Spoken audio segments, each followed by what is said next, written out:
My wife sat across the courtroom, flawless as ever, hair tied neat, expression composed, voice rehearsed. Her attorney painted me as unstable, angry, dangerous, an unfit father. I said nothing. I didn't need to, because truth doesn't shout, it waits. The judge adjusted his glasses, called for my daughter to approach. 6 years old, small hands clutching a tablet covered in stickers. She looked at me once, then at her mother. "Can I show you something Mommy doesn't know?" The judge hesitated, then nodded. She pressed play. The sound filled the room. First, laughter, then something else, something sharp. The kind of voice that doesn't belong to a mother tucking her child into bed. My wife's smile vanished before the screen even showed her face. It had started months earlier, quietly, like rot beneath paint. She'd grown distant, polite, cold, every word calculated. She'd stopped saying we, started saying I. I noticed everything. The new perfume, the secret phone calls, the locked office door at home. Still, I told myself it was stress, work, the slow death of routine. Until the night I found the hotel receipt. 2 glasses of wine, 1 bed. She claimed it was for a client meeting. I nodded, smiled, pretended to believe her. Because rage solves nothing. Information does. So I began documenting everything. Patterns, times, numbers. Each lie became a thread. Each thread a map. And somewhere along that map I found her assistant. Someone far too loyal to be professional. Their messages weren't just explicit, they were intimate. The kind of words people use when they've forgotten who's waiting at home. I didn't confront her. I let her destroy herself. Every night, she rehearsed affection like a performance. A kiss that meant nothing. A touch that felt like apology without admission. When the divorce papers came, she played the victim perfectly. Claimed I'd been controlling, distant, unsafe for a child.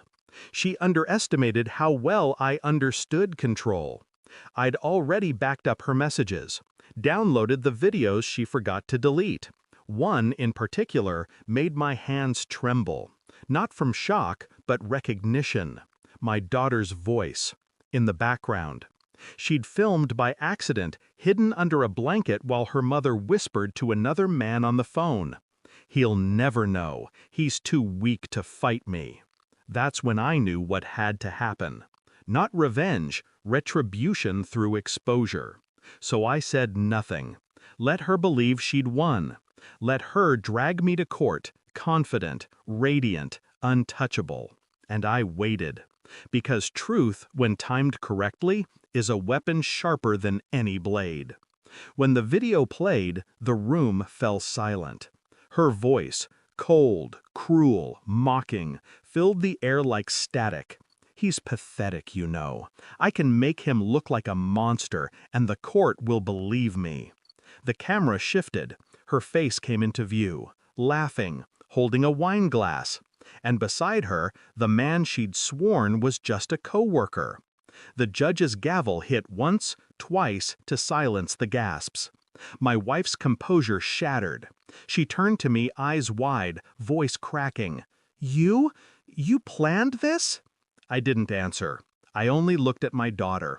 She smiled, small, proud, innocent. She didn't understand the gravity of what she'd done. She just wanted to show the truth. But I understood perfectly. I'd built the stage. She'd written her own confession. After court, she followed me to the parking lot. No cameras, no audience. "You think this makes you a good father?" she spat. "Using her like that?" I turned, calm. "You used her first." She froze. "She heard you, Laura. Every lie, every plan. Children don't forget what they hear at night." Her eyes filled, but I saw no remorse, only panic. The fear of losing, not me, but control. "I'll fix this," she whispered. "No," I said. "You'll live with it." She reached for me. I stepped back. Her touch had become contamination. And for the first time, she realized she couldn't manipulate me anymore.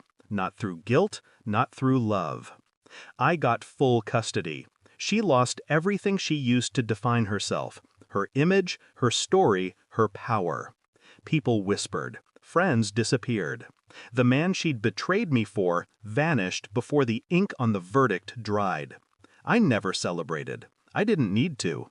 Victory isn't loud. It's quiet. It's the peace that comes when there's nothing left to lose. Sometimes, late at night, my daughter asks if Mommy's coming back. I tell her no lies, just the truth. Not for a while.